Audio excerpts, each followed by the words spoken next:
अयोध्या विवाद, कानूनी लड़ाई और प्राण प्रतिष्ठा। आइए जानते हैं श्री राम मंदिर का पूरा इतिहास। नमस्कार, मैं हूं ललित जांगिड़। क्राइम शो सलाखों के पीछे में आपका स्वागत है। अयोध्या के श्री राम मंदिर में रामलला के प्राण प्रतिष्ठा कार्यक्रम का आयोजन 22 जनवरी को होगा। इसे लेकर तैयारियां जोर शोर से चल रही है। रामलला अपने भव्य मंदिर के गर्भगृह में विराजमान होंगे। प्राण प्रतिष्ठा समारोह के लिए अयोध्या को दुल्हन की तरह सजाया संवारा जा रहा है। रामपथ पर काम युद्ध स्तर पर चल रहा है। शहर में चल रहे तमाम निर्माण कार्यों को पूरा करने के लिए 30 दिसंबर की डेडलाइन तय की गई थी।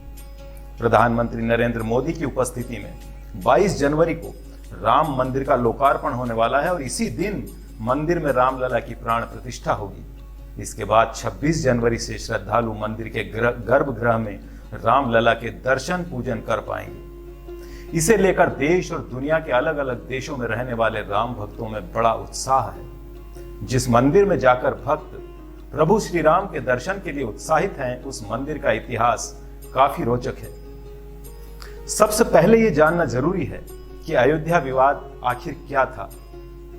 अयोध्या में लगभग 5000 मंदिर हैं और इसमें 95% मंदिर सीताराम के हैं। फिर आखिर इस राम मंदिर को लेकर सैकड़ों सालों तक संघर्ष और लंबी कानूनी लड़ाई क्यों हुई? श्री राम जन्मभूमि तीर्थ ट्रस्ट ने इस सवाल का जवाब भी दे दिया है। और उसकी माने तो ये लड़ाई श्री राम मंदिर को लेकर नहीं, बल्कि श्री राम की जन्मभूमि को लेकर थी। श्री राम जन्मभूमि तीर्थ क्षेत्र ट्रस्ट के महासचिव चंपत राय ने बताया कि जन्म स्थान की अदला बदली नहीं होती। ये मंदिर जन्म स्थान का मंदिर है, अन्यथा मंदिर तो बहुत है। सारे देश में लाखों मंदिर होंगे। ये झगड़ा जन्म स्थली को लेकर था। अयोध्या में श्री राम की जिस जन्म स्थली की बात राम मंदिर ट्रस्ट कर रहा है, वहां पहले 3 गुंबदों की ऐसी इमारत थी जो देखने में पूरी तरह से मस्जिद लगती थी। और इसी इमारत को हिंदू समाज श्री राम का जन्म स्थान बताता है, जबकि मुस्लिम समाज इसे मस्जिद कहता था। हिंदू समाज का दावा है कि यहां पहले मंदिर था जिसे तोड़कर विवादित ढांचा बनाया गया, जबकि मुस्लिम समाज का दावा था कि यहां कुछ भी नहीं था और ना ही कुछ तोड़ा गया। विवाद इस बात पर था कि जो 3 गुंबदों का ढांचा तोड़ा गया वो मंदिर था या मस्जिद। इसे लेकर चंपत राय कहते हैं कि यहाँ 3 गुंबदों का एक ढांचा था, इसके 3 गुंबद थे, कोई दरवाजा नहीं था। हिंदू समाज कहता था कि यह श्री राम का जन्म स्थान है, दूसरे लोग कहते थे कि मस्जिद है। अंग्रेजी में लिखा भी गया है बैरन लैंड। इसका मतलब यहां कुछ भी नहीं था। जब कुछ था ही नहीं तो तोड़ा भी कुछ नहीं गया। यह लड़ाई तब शुरू हुई जब विवादित ढांचा ढाया गया था। लड़ाई सिर्फ मंदिर की थी, तो मंदिर किसी अन्य स्थान पर क्यों नहीं बनाया गया? इस पर श्री राम मंदिर ट्रस्ट ने कहा कि यह लड़ाई मंदिर की नहीं, बल्कि यह लड़ाई इस बात की थी, यह लड़ाई इज्जत और सम्मान की लड़ाई थी। और यह वजह रही कि हिंदू पक्ष इस लड़ाई को अपने सम्मान की लड़ाई मानकर लड़ता रहा। चंपत राय ने कहा कि 1528 में क्या आबादी रही होगी। 500 साल पहले यहाँ की जनता ने लड़ाई लड़ी। जय राजकुमारी ने इसे लेकर तलवार उठाई। उन्होंने कहा कि रानी कई मंदिर बनवा सकती थी, लेकिन सवाल यह था कि यह स्थान हमारा है, हमारे घर में कोई कैसे घुस सकता है। यह इज्जत और सम्मान की लड़ाई थी। श्री राम मंदिर को तोड़ने का दावा हिंदू पक्ष करता है, तो क्या और भी मंदिर अयोध्या में तोड़े गए थे? इसे लेकर श्री राम जन्मभूमि ट्रस्ट का दावा है कि श्री राम मंदिर के अलावा मुगल काल में 2 और मंदिर तोड़े गए थे। हालांकि चर्चा सिर्फ श्री राम मंदिर को लेकर होती है, क्योंकि हिंदुओं का दावा है कि यह स्थान श्री राम की जन्मभूमि है। चंपत राय ने कहा कि संघर्ष केवल राम जन्मभूमि का है। मंदिर तो इस देश में कम से कम 3000 तोड़े गए, कई किताबें लिखी गई। अयोध्या में ही 3 मंदिर तोड़े गए, एक राम जन्मभूमि, दूसरा स्वर्गद्वारी और तीसरा त्रेता के ठाकुर का मंदिर। तीनों मंदिरों के तोड़ने का वर्णन किताबों में लिखा है। श्री राम की जन्मभूमि पर बने 3 गुंबदों वाले ढांचे को ढहाने का समय गीता जयंती के दिन नियत किया गया था। राम मंदिर ट्रस्ट कहता है कि यह संयोग था कि उस दिन 6 दिसंबर का दिन था। उसी दिन श्री कृष्ण ने गीता का उपदेश दिया था और उस दिन 3 गुंबद वाला ढांचा गिर गया। चंपत राय ने कहा कि जब हमें इसका पता लगा तो आंख नाक सब खुल गए थे। मंदिर मस्जिद की लड़ाई अदालत में लंबे समय तक चलती रही। 1995 में एक आदेश के तहत इस संबंध में दायर अलग अलग मुकदमों को क्लब कर दिया गया और इसके बाद भी हाईकोर्ट से फैसला आने में 1 दशक से अधिक का समय लग गया।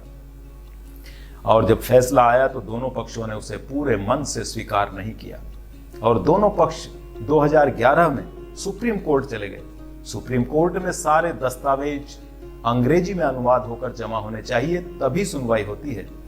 लिहाजा अलग अलग भाषाओं के दस्तावेज ट्रांसलेट होने में लंबा समय लग गया। सवाल यह भी था कि यह ट्रांसलेट कौन कराएगा।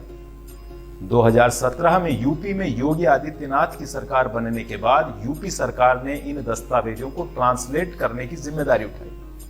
चंपत राय ने कहा कि ये दस्तावेज हिंदी, संस्कृत, उर्दू, पारसी और फ्रेंच भाषा में थे। जब अदालत में सारे डॉक्यूमेंट्स अंग्रेजी में प्रस्तुत हो गए तब जाकर प्रक्रिया आगे बढ़ी। विवादित ढांचा गिरने, लंबे संघर्षों और कानूनी लड़ाई के बाद शुरू हुई दोनों पक्षों में समझौता वार्ता। यह समझौता वार्ता विश्वविद्यालय मीटिंग हॉल और लखनऊ से लेकर हनुमानगढ़ी समेत कई मंदिरों में हुई। 4.5 महीने तक चली समझौता वार्ता में जब सहमति नहीं बन सकी तो कोर्ट ने भी कहा कि दोनों पक्षों के बीच समझौता होना संभव नहीं है। इस समझौता वार्ता का कोई नतीजा नहीं निकल सकता। चंपत राय ने बताया कि जब 4 महीने बाद भी समझौता वार्ता से कुछ भी हासिल नहीं हुआ तो कहा गया कि क्यों समय खत्म कर रहे हो, कुछ भी नहीं होगा। समझौते के लिए जो टीम बनी थी उसने भी मान लिया कि कुछ नहीं हो सकता और लिख कर दिया कि समझौता संभव नहीं है। तब जाकर अदालत ने अपनी प्रक्रिया शुरू की। 6 अगस्त 2019 को मैराथन बहस चलने के बाद कोर्ट ने दोनों पक्षों की बहस को समाप्त मान लिया और 9 नवंबर को सुप्रीम कोर्ट की 5 जजों की बेंच ने अपना निर्णय सुना दिया। इस फैसले के अनुसार 3 गुंबदों वाली इमारत की भूमि हिंदू समाज को दी गई और सरकार को 2 महीने के भीतर एक नया ट्रस्ट बनाने का आदेश दिया गया। इसके बाद केंद्र सरकार ने श्री राम जन्मभूमि तीर्थ क्षेत्र ट्रस्ट का गठन किया और उक्त भूमि भी इसी ट्रस्ट को सौंप दी गई। चंपत राय ने बताया कि कोर्ट ने कहा कि हमने सबकी बात सुन ली है, अब हम अपना निर्णय देंगे और 9 नवंबर को सर्वोच्च न्यायालय ने अपना फैसला सुनाया। अब 22 जनवरी 2024 को श्री राम जन्मभूमि मंदिर में रामलला विराजमान होने वाले हैं, तो उनकी प्राण प्रतिष्ठा का मुहूर्त ऐसा चुना गया है जो सबसे शुभ हो। नए मंदिर में श्री राम के 5 वर्षीय बालक स्वरूप की मूर्ति होगी और 51 इंच यानी लगभग 4.5 फीट की होगी। प्राण प्रतिष्ठा किसके हाथों से हो, इसके लिए कई नाम पर विचार किया गया और उसके बाद प्रधानमंत्री नरेंद्र मोदी के नाम का निर्णय हुआ। चंपत राय ने कहा कि नया मंदिर बन रहा है तो मूर्ति भी नई बनेगी। मंदिर में प्रतिमा जहां रखी जाएगी वहां गर्भगृह भी बन गया है। मंदिर बहुत बड़ा है और अभी वहां पर निर्माण कार्य चल रहा है जो कि अगले 1 साल तक और चलेगा। दोस्तों, आज की इस कहानी में बस इतना ही। अगली कहानी में फिर मिलेंगे। तब तक आप स्वस्थ रहें, मस्त रहें, अपनों का ख्याल रखें, अपना भी ख्याल रखें। नमस्कार।